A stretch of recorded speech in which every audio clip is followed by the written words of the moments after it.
Hello বন্ধুরা, আমি একটা ডিমের রেসিপি করে দেখাবো। দেখো, ডিম তো সবাই ভাজা খায়, একঘেয়েমি ডিম ভাজা খেয়ে ভালো লাগে না। আমার ছেলে বলছে, মা ডিমটা একটু অন্যভাবে ভেজে দাও। তো ওই জন্য আমি ডিমটা কীভাবে ভাজছি দেখো। প্রথমে কড়া বসিয়ে দিয়েছি,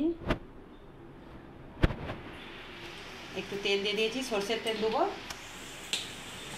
এখানে আমি একটা বাটিতে এই যে পেঁয়াজ নিয়েছি, কাঁচা লঙ্কা কুচি,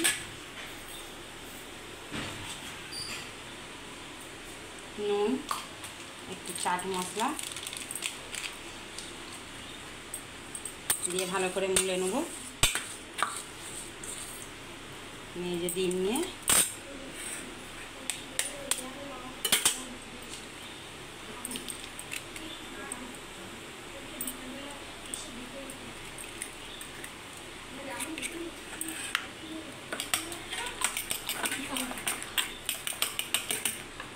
তোমার থেকে আমি একটা ভেজে দেখাবো, তারপর সবগুলো আমি ভেজে নেব।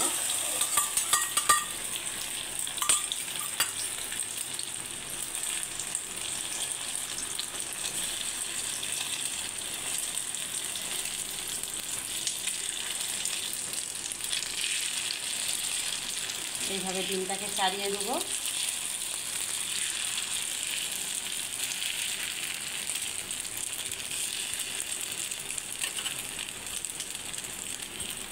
দেখো বন্ধুরা, এবার আমি উপর দিয়ে একটু সস দিয়ে দেবো, দিয়ে ডিমটাকে ঠিক এইভাবে মুড়ে দেবো।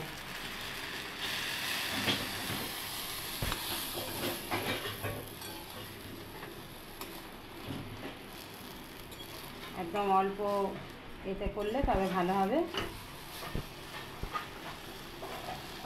এভাবে আমি সব কটা ডিমই ভেজে নেব।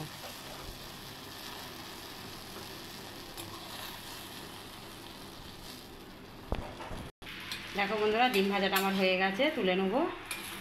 এইভাবে ডিম ভেজে তোমরা চায়ের সাথেও খেতে পারো, ভাতের সাথেও খেতে পারো।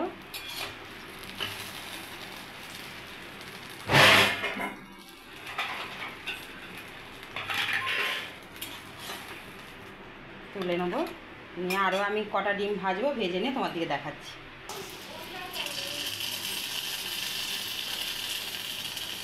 দেখো বন্ধুরা, একইভাবে আমি সব কটা ডিমই ভেজে নিয়েছি।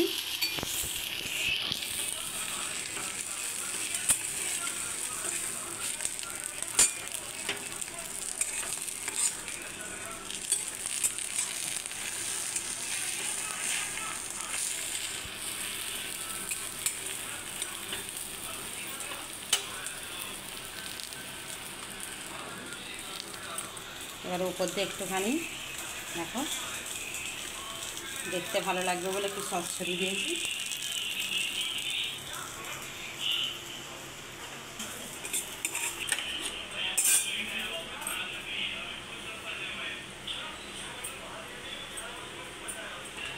দেখো বন্ধুরা, ডিম ভাজাগুলো আমার রেডি হয়ে গেছে। এইভাবে তোমরা বাড়িতে একবার বানিয়ে খেয়ে দেখো, কত সুন্দর ডিম ভাজাটা খেতে লাগবে। যারা একই ডিম ভাজা খেতে ভালো লাগে না, এইভাবে একবার বানিয়ে খেয়ে দেখো। প্লিজ আমাদের চ্যানেলটা সাবস্ক্রাইব করে নাও, আমাদেরকে কমেন্ট করো কেমন লাগলো। তোমরা চায়ের সঙ্গে খেতে পারো, ভাত দিয়েও খেতে পারো। Thank you.